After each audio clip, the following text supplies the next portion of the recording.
아, 가뭄이 왔어요. 네. 아, 본문 말씀에 근거해서 보면 남유다라고 본다면 이 가뭄이 비가 내리지 않는 가뭄일 수 있고요. 말씀을 보면 언유법이기 때문에 어떤 것이 부족한 또 모자란 또 아프게 만드는 가뭄인지에 대해서는 그들에게도 각자가 다를 수 있겠고 오늘을 살아가는 우리에게도 각자 다를 수 있겠죠. 그래서 지금 나의 가뭄은 무엇인가? 라고 말씀 안에서 우리를 좀 돌아볼 이유가 있죠. 왜 이 가뭄이 왔는가? 오늘 말씀에서 말씀하시는 것은 10절에 가보시면 여호와께서 이 백성에 대해 이같이 말씀하실 때 그들이 첫 번째 뭐죠? 어그러진 길을 사랑했기 때문이다 라고 말씀합니다. 어그러진 길. 어그러진 길을 사랑했다. 이건 말씀이 말씀하시는 바대로 결정하고 선택하고 살아가지 아니하고 그냥 내 정욕과 또 내 관심과 내 감정을 따라 내가 선택한 거겠죠. 두 번째는 뭐죠? 그들의 발을 멈추지 아니함으로. 발을 멈추지 아니했다라는 표현들은 항상 어떤 전제가 있는 거냐면 알면서도 라는 전제를 갖고 있는 거예요. 다 들리면서, 다 알면서. 네. 왜 다 알면서도 발을 멈추지 않을까요? 그게 너무 자극이 되거나 달콤하거나 그럴 수도 있겠고 또 자존심의 문제일 수도 있겠고 그렇죠? 그것을 놓기가 너무 아까울 수도 있을 수 있을 것이고 여러 목적이 이유가 있겠죠. 알면서도 발을 멈추지 않는 게 두 번째 이유입니다. 하나님께서 그들을 받지 아니하시고 그들의 죄를 기억하시고 그 죄를 벌하시리라. 지금 이 본문의 대상이 되는 원독자들, 오리지널 리더들, 처음 이 말씀을 받는 남유다 백성들 입장에서는 이 두 가지, 어그러진 길을 사랑했고 그리고 알면서도 걸음을 멈추지 않고 계속 그 길을 갔기 때문이다 라고 말하는 것입니다. 중요한 건 이거죠. 여러분 가뭄은 누구로부터 오는 것인가?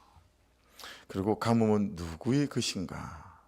라고 하는 것입니다.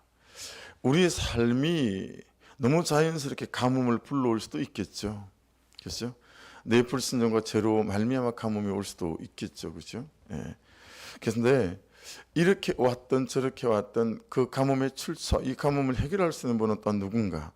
누구로부터 온 가뭄이고 이 가뭄을 해결할 수 있는 분은 누군가라고 하는 부분에 있어서는 여러분과 제가 달리 말씀드리지 않아도 알 수 있는 대목이죠. 중요한 건 이거예요. 가뭄은 정말 내가 한계를 가진 자연적인 가뭄은 정말 하늘에서 비가 오지 않는 가뭄은 내가 한계를 가진 존재라는 걸 확인할 수 있는 거죠. 어떻게 하겠어요? 가뭄은 해결할 수 없어요, 제가. 그렇죠? 네. 가뭄은 내가 한계를 가진 존재다라는 것을 확인시켜 주는 것이고, 그리고 어그러진 길을 사랑하게 될 때 가뭄은 나에게도 올 수 있다 라고 하는 것을 일단 알 수 있어요. 그럼 이제 이쯤에서 한번 우리가 그렇게 적용 질문 해볼 수 있지 않을까요? 관찰 질문. 나의 가뭄은 무엇인가? 요즘 나의 가뭄은 무엇인가? 얼마나 다양하겠어요, 그렇죠? 그래서 긍정적인 면들은 오늘 말씀을 보면서 그들은 그들의 가뭄을 나와 연결시킨다라고 하는 것입니다. 가뭄을 나와 연결시키는 거예요. 중요한 대목이죠. 항상 가뭄을 그와 연결시키는 분들이 많잖아요. 가뭄을 현실과 연결시키는 분들이 많잖아요. 근데 가뭄을 나와 연결시킬 것인가? 이 가뭄을 그와 연결시킬 것인가? 그래서 여러분 중세 1000년 동안 가장 성경을 곡해하고 또 가장 사람들을 세상을 어렵게 만들었던 가톨릭이 1000년을 다스릴 때 그때는 모든 가뭄을 나와 연결시키지 않았어요. 그래서 여러분 그때 가장 무서웠던 게 뭐죠? 중세 유럽에서 마녀 사냥이었습니다. 무슨 일만 생기면 마녀 사냥하는 거예요. 나를 돌아보거나 내 죄를 보지 않고 다른 사람을 그 가뭄과 연결시켜서 그래서 수많은 여성들이 죽었어요. 예, 마녀 사냥은 여성들이 문제다. 이거였었거든요.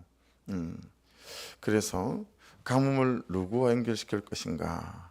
자, 근데 연결시키는 것도 되게 아주 중요한 지점이 있어요. 어떤 거냐면 이것이 자책으로 끝난다면, 그래서 많은 사람들이 자살하죠. 그렇죠? 나를 보는 은혜의 때로 연결하지 않고 하나님이 하나님을 바라보기를 원하시는 구속의 사건이 되지 않으면 여러분 그냥 자책하다가 나는 안 되나 보다라고 하다가 이 가뭄 속에서 철저히 참 망하는 사건이 될 수밖에 없어요. 그래서 여러분 가뭄이 있더라도 있잖아요. 이걸 나와 연결시키는 것도 너무 중요하지만 훨씬 더 중요한 건 뭐냐면 이걸 하나님 안에 있는 가뭄이니 나를 볼 수 있는 은혜대로 연결되어져야 된다라고 하는 것이 너무너무 중요한 대목이고 지점이에요. 그래서 여러분 깨닫게 하는 말씀이 2절에 있어요. 한번 보실래요? 유다가 슬퍼하며 성문의 무리가 피곤하여 땅 위에서 애통하니 예루살렘의 부르짖음이 위로 오르는도다. 밑줄이에요. 예루살렘의 부르짖음이 위로 오르는도다. 자, 4절 말씀을 보십시오. 4절 말씀과 연결이 해서 봐야 되는데 4절 보시면 땅에 비가 없어 지면이 갈라지니 라고 했으니 여러분 결국 지금 이 본문 안에서 가뭄은 비가 오지 않는 거예요. 그렇죠? 자, 비는 하늘에서 내리는 거죠. 그런데 이 하늘에서 내리는 비가 내리지 않으니 사람들이 어떻게 반응합니까? 예루살렘의 부르짖음이 위로 오르는도다. 여러분 이거 이해되어지시죠? 비가 내리지 않으니까 하늘에서 사람들이 어떻게 반응하는 거예요? 그들의 부르짖음이 위로 올라가는 거예요. 여러분 원문의 의미나 전체 오늘 본문의 맥락 안에서는 이 사람들이 막 기도와 간구로 그들의 가뭄을 위로 올린 것 같지는 않아 보여요. 죽겠어요. 미치겠어요. 막 이런 식의 그들의 죽겠다는 말, 하기 싫다는 말, 뭐 이런 것들이 그들의 원성과 원망이 올라갔다라는 표현이 훨씬 더 맥락에 좀 더 가까운 것 같아 보여요. 근데 그것조차도 위로 올라갔다면 여러분 그 가뭄이 있을 때 우리가 하나님을 향하여 애통해야 하고 그리고 자복하고 그리고 긍휼히 여겨 주소서라고 기도한다면 이 간절한 간구와 탄원들은 위로 올라가겠죠. 참 여기서 중요한 원리를 발견하죠. 여러분 인생에 비가 내리지 않을 때 가뭄이 있게 될 때 우리의 간구와 중보가 위로 올라가게 만들어야 됩니다. 이게 그냥 중요한 원리죠.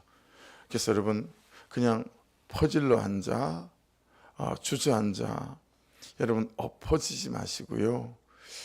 인생에 비가 오지 않는 가뭄이 닥칠 때 여러 가뭄이잖아요. 건강의 가뭄, 재정의 가뭄, 관계가 깨어지는 가뭄, 그냥 내 마음에 절망이 찾아오는 가뭄, 얼마나 많은 가뭄의 종류가 있겠어요.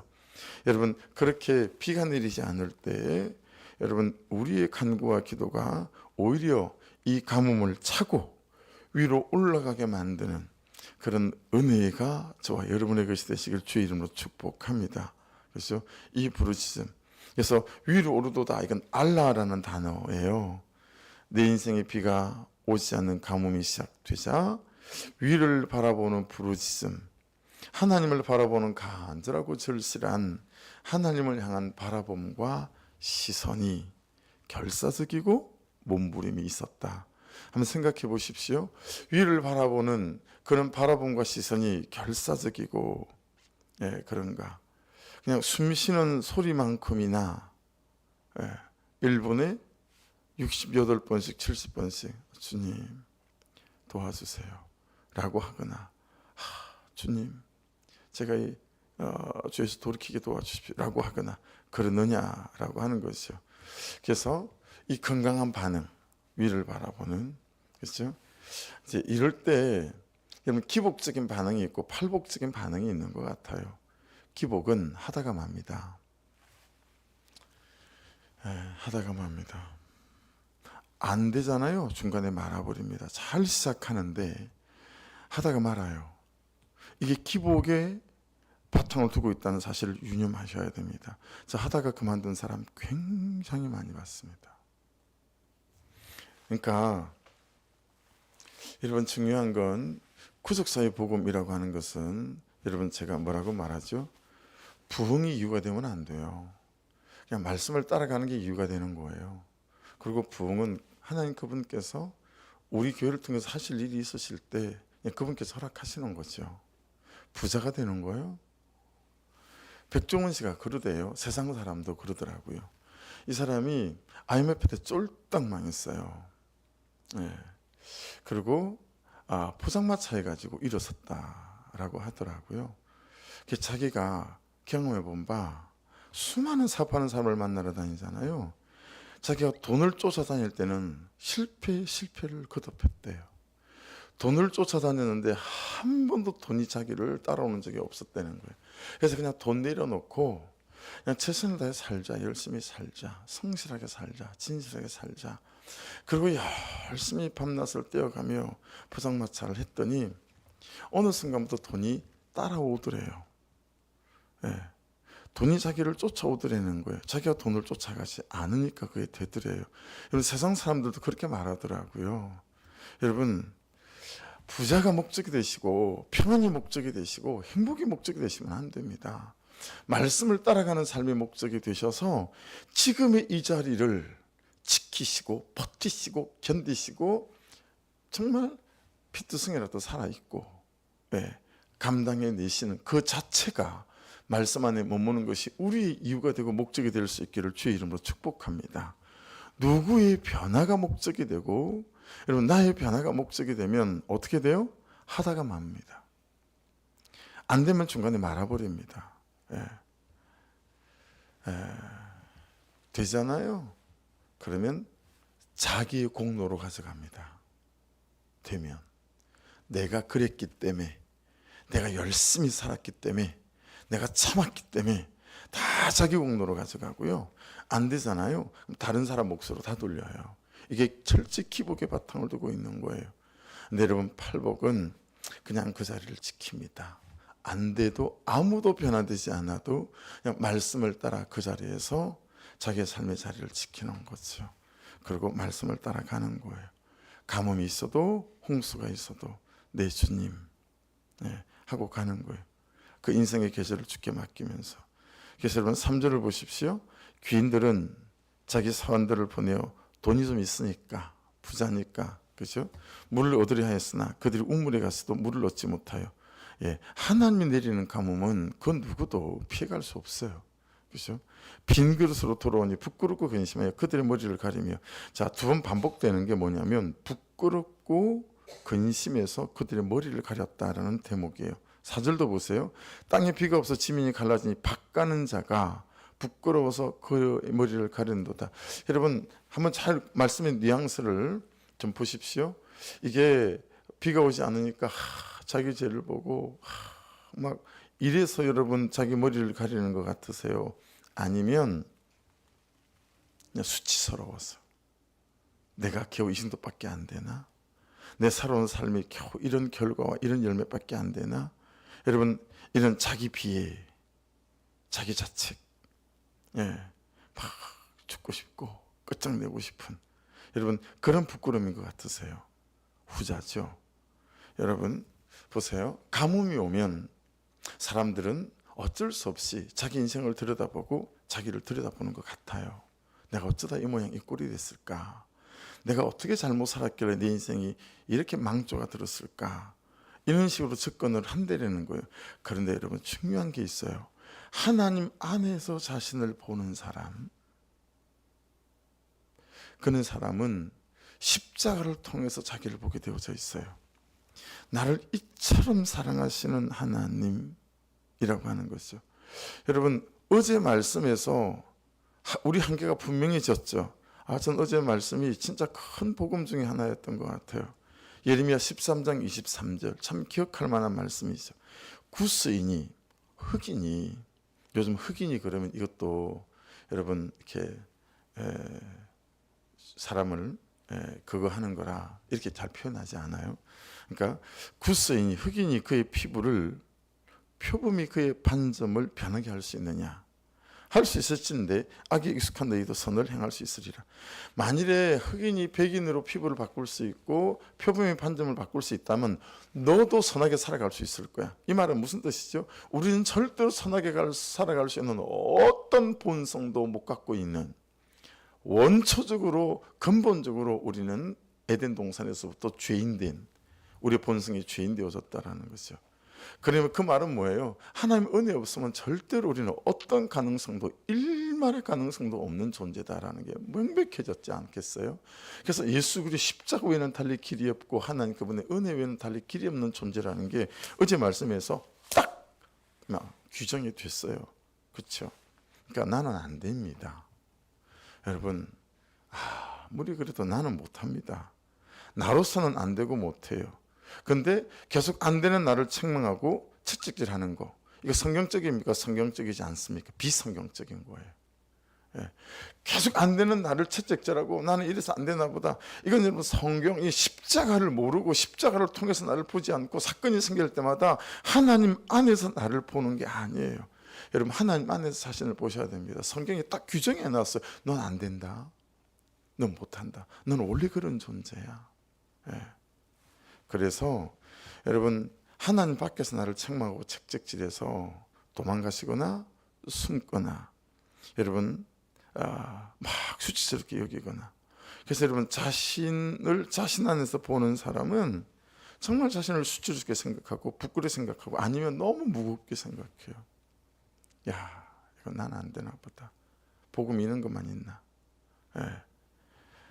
그리고 도망가거나 숨거나 그러는 것이죠. 대단히 양심적인 것처럼 보일 수 있으나, 가룟 유다가 그러고 나무에서 자살했어요. 대단히 양심 있는 것처럼 보이고 괜찮은 사람인 것처럼 보이고 믿음 있는 것처럼 보일 수 있으나 마치 자신이 무엇을 할 수 있는 것처럼 착각하고 교만한 거다라고 하는 것입니다. 나는 안 되는 존재고 못하는 존재인데 이것을 하나님 안에서, 그래서 하나님께서 십자가를 통해서 나를 할 수 있는 존재로 만들어 놓으셨다라고 하는 거. 그래서 우리는 은혜 안에서 할 수 있고 십자가의 보혈 안에서 할 수 있고 다시 살 수 있는 인생임을 믿습니다. 그래서 우리가 은혜를 구하고 우리가 믿음을 구하는 백성이다. 안 되는 나를, 안 되는 내가, 안 되는 나를 붙잡고 있으면 반항심밖에 안 일어나고요. 막 대적하고 싶어져요. 하나님한테. 하지만 안 되는 나를 하나님께 가져가면 안 되는 나에 대하여 인정이 되고, 인정이 되면 자유해집니다. 잘 살아서 자유해질 수 없어요. 안 되는 나를 붙잡고 하나님 그분 앞에 가서 하나님, 저는 안 되는 존재임을 압니다. 제게 은혜를 베풀어 주시고 제가 당신의 사랑 안에서 이 인생의 걸음을, 이 가뭄의 때를 지나가게 도와주십시오 라고 할 때, 이게 인정이 될 때 우리가 자유해질 수 있다라고 하는 것입니다. 그래서 여러분 5절과 6절을 한번 보실래요? 5절 6절. 들의 암사슴은 새끼를 낳아도 풀이 없으므로 어떡합니까? 내버려요. 이게 자기를 자기 안에서 보는 사람들이 하는 일이죠. 내버려요. 나를 버리든 다른 사람을 내버려요. 예. 아니면 내 인생과 내 삶을 내버려요. 예. 참 기는 자는 들을지어다, 이 말씀이죠. 6절을 보세요. 들나귀들은 벗은 산 위에서 서서 성냥이가 철떡이며 풀이 없으므로 뭐가 흐려져요? 눈이 흐려지는도다. 예. 분간이 안 돼요. 해석이 안 돼요. 분석이 안 돼요. 그러니 계속 남의 다리 긁고 있는 거예요. 말씀대로 안 사라지는 나를 내버리는 시도와 말씀대로 안 사라지는 나를 하나님께 맡기고 가는 것은 달라도 너무 다른 결론을 가질 수밖에 없겠죠. 이 말씀 여러분 익숙하시죠? 욥기 23장 10절 말씀. 나의 가는 길을 오직 그가 아시나니 그가 나를 단련하신 후에는 내가 정금같이 나오리라. 여러분 거기 나를 단련하신 후에라는 대목이 있죠. 이게 바한이라는 단어거든요. 이게 명백한 의도가 있는 단어예요. 이게 무슨 얘기냐면 여러분 이 말씀이 선포될 때에는 거의 애굽이 제국을 통해서 세상을 다스리기 때이기 때문에 애굽의 세계관, 애굽의 정신 사상이 세상에 널리 퍼져 있었어요. 근데 애굽에 여러분 신학적 교리가 어떤 게 있냐면 죽고 나면 사후에 네가 살아온 삶의 그 마음의 무게, 특별히 네가 살아온 가져온 마음의 무게를 달아보게 될 거다. 어떤 심판자가. 이게 여러분 애굽의 신학적 교리였었어요. 그 얘기는 무슨 얘기냐면 지금 내가 어떤 마음을 가지고 살아가든 그것에 대해서 여러분 누가 뛰어들어와서 막 고치고 만지고 이러지 않는 거예요. 그게 마지막에 있으니 지금 네 마음 잘 먹고 살아야 돼 뭐 이런 거죠. 근데 여러분 지금 하나님의 말씀은 어떤 거냐면 하나님은 지금 내 삶에 뛰어들어오셔서 너의 삶이 사후에 정금같이 되게 만들 거다. 이게 정확한 해석이에요. 너의 사후에. 왜 지금 가뭄을 주시냐면 왜 이렇게 하나님께서 개입해 뛰어들어오셔서 우리를 마치 죽을 것처럼 다루시냐면 여러분 우리의 그 다음의 삶을 정금으로 만들어 가시려고 하는 그 하나님의 개입하신가 뛰어들어오십니다 라고 하는 거죠. 그러니까 하나님께서 이러는 거죠. 우리처럼 이 다음에 보자. 죽고 나면 보자. 심판의 때를 딱 기다리고 있다가 딱 죽고 나면 이놈 잘 걸렸다. 그리고 여러분 몽둥이 들고 기다리는 분이 아니다라고 하는 거죠. 여러분 잘 생각해 보세요. 여러분이 그 사람을 사랑하면 여러분 묵묵히 기다리는 사랑 있죠. 하지만 여러분 때를 정하여 정말 마음을 담은 편지를 쓰거나 그렇죠? 아니면 정말 10일, 20일 잘 숨기고 공들였다가 정말 따뜻한 말과 온화한 미소로 이건 아니라고 그렇게 그 아들의 인생에 그 남편의 인생에 개입하지 않으십니까? 싫으면 투명과 보듯이 하잖아요. 그러거나 말거나 잘 해봐라. 그러면서 여러분 뒤에서 미워하고 그죠? 뒤에서 분노하고 그러면서 막 다니면서 뒤에서 험담하고 막 이런 거 아니겠어요? 그죠?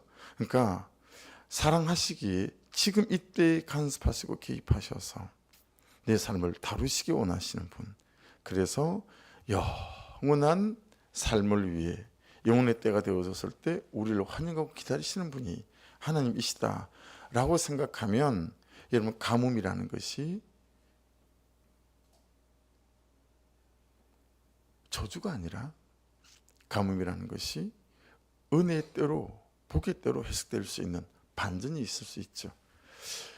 성남교회 은행동교회 교육전도사 할 때요. 중고등부 저 수정경찰서 중앙경찰서 형사과 정말 자주 들락거렸어요. 왜냐하면 아이들이 사고를 치고 부모님한테 연락하지 않고 전화해봐야 받지도 않고 오지도 않으니까 전도사님 저한테 전화를 하는 거예요. 그럼 찾아가서 이제 촉법 소년인 경우가 많으니까 보호자 사인하고 애들 데리고 나오고 이런 일들이 많았거든요. 여러분 그때 아이들이 저한테 많이 한 말이 있어요. 전사님 우리 집에서는 아무도 저를 말리지 않아요. 이걸 어떻게 표현하죠? 뇌놨대요. 우리 아버지도 우리 어머니도 저를 다 뇌놨어요. 야 집에서 이러고 사는데 그냥 냅두니? 그러면 아무도 안 말려요 전사님. 이렇게 야 이 시간인데 집에 들어가야지. 아무도 저를 기다리지 않아요. 저 사람 아무도 저 안 기다려요. 그리고 마지막에 하는 말을 할 때는요 애들이 눈가에 촉촉해져요. 전사님 아무도 저를 기대하지 않아요. 왜냐하면 야 네가 어떤 존재인지 알아? 넌 하나님의 계획이야. 이런 말 하면 전사님 아무도 저를 기대하지 않아요. 이런 얘기 하거든.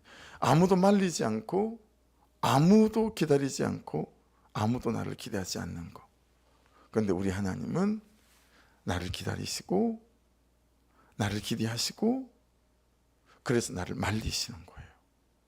여러분 나를 말리시는 이 하나님의 걸음을 저와 여러분이 가뭄 안에서 잘 이해하시고 해석하고 적용하시는 은혜가 있기를 주의 이름으로 축복합니다. 그 아이들이 여러분 제일 감격하는 대목은 어떤 건지 아세요? 하나님은 나를 있는 모습 그대로 받아주는 것 같대요. 이게 우리가 닮아가야 될 사랑이죠.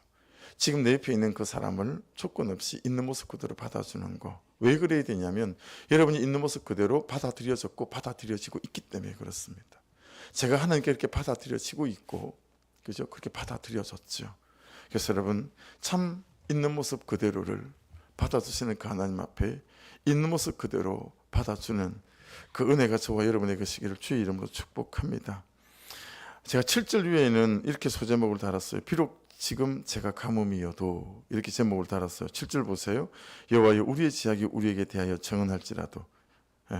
우리의 제약이 우리에 대하여 정언한대요. 그 말은 무슨 뜻이에요? 이 가뭄이 나에 대하여 정언하는 것일 수도 있다. 이 가뭄이 내가 살아온 삶에 대해서 정언하는 것인 그런 가뭄일 수도 있다는 거예요. 잘 해석하고 분석해야겠죠. 주는 주의 이름을 위하여 일하소서. 우리의 타락함이 많으니이다. 우리가 주께 범죄하였나이다. 8절 이스라엘의 소망이시오 고난당한 때의 구원자시오 어찌하여 이 땅에서 구려하는 자가 하룻밤을 유숙하는 나그네같이 하시나이까. 어찌하여 놀란 자 같으시며 구원하지 못하는 용사 같으시니까. 여호와여 주는 그래도, 구절이 복음 중에 복음인 것 같아요. 주는, 여호와여 주는 그래도 우리 가운데 계시고 우리는 주의 이름으로 일컬음을 받는 자면 이 두 가지 사실, 이 두 가지 사실이 우리가 붙들고 있는 사실이죠. 여호와여 주는 그래도 우리 가운데 계시고, 제가 이렇게 불순종하고 불신앙하고 악하게 살지만 여호와여 주는 그래도 우리 가운데 계시고. 무슨 뜻이에요? 저는 그래도 하나님 없이는 안 돼요. 이게 우리의 고백이잖아요. 하나님, 그래도 저는 하나님이 필요해요. 철저하게 죄짓고 불순종하고 그러면서도 내 마음 한켠에 어떤 거예요? 하나님, 또 엎어지고 자빠졌지만 하나님, 전 하나님 없이는 안 됩니다. 전 하나님 필요합니다. 이런 거잖아요. 주는 그래도 우리 가운데 계시고, 두 번째, 우리는 주의 이름으로 일컬음을 받는 자오니. 여러분, 이렇다 저렇다 해도 우리는 하나님의 자녀인 줄로 믿습니다.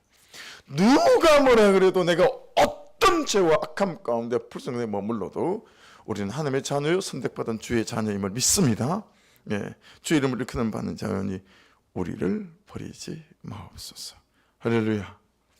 이 은혜로, 이 고백으로 여러분, 우리가 우리의 가뭄의 때를 참으로 감사의 고백으로 잘 이겨나가시는 은혜가 있기를 주의 이름으로 축복합니다. 기도하겠습니다. 여러분, 이 구약의 이 예레미야 안에 처처의 보석 같은 복음이 이렇게 또 우리를 기다리고 있고 숨어 있음을 보면서, 어제는 은혜대로 진한 감격이 있었는데 오늘도 이 9절 말씀이 또 얼마나 가슴을 아리게 만들고, 맞습니다.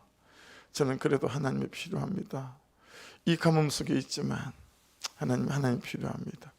하나님, 아무리 제가 이리 살아도 저는 하나님의 택한 백성인 줄로 믿사오니 저를 불쌍히 여기시고 은혜로 붙잡아 주옵소서. 우리 주여 한번 부르고 기도하시고, 박홍수 집사님 기도하면 기도할수록, 생각하면 생각할수록 얼마나 그분 가운데 절망이 있을까. 되게 착하거든요.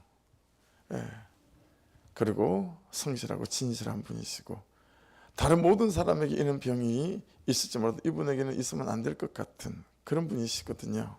그러니 얼마나 본인 스스로 절망이겠어요. 기도해 주시고, 예창희 집사님 아버님 어제부터 의식이 없어져서 한밤중에 카톡이 왔어요. 목사님 오늘 밤에 고비일 것 같아요. 그래서 전화로 기도했어요. 그냥 의식이 있든 없든 사람이 숨이 끊어져도 마지막까지 귀는 청리로 살아있다고 하니 귀에다 전화기를 좀 갖다 대십시오. 그래서 귀에다 떨어져서, 많이 공간이 떨어져 있지만 귀에다 전화기를 갖다 대라 그러고 또 기도했었어요.